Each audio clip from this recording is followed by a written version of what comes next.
In this video, I'll show you how to spoiler text on Discord mobile.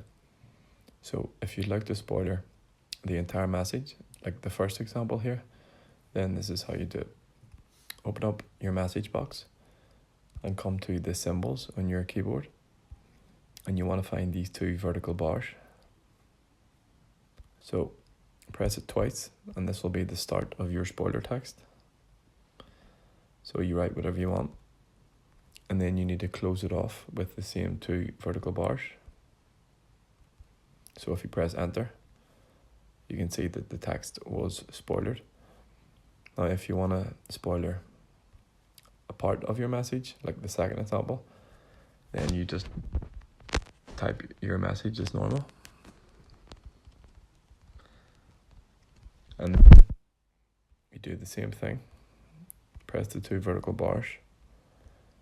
And then with the text that you'd like to be spoilered, you put inside it, like so.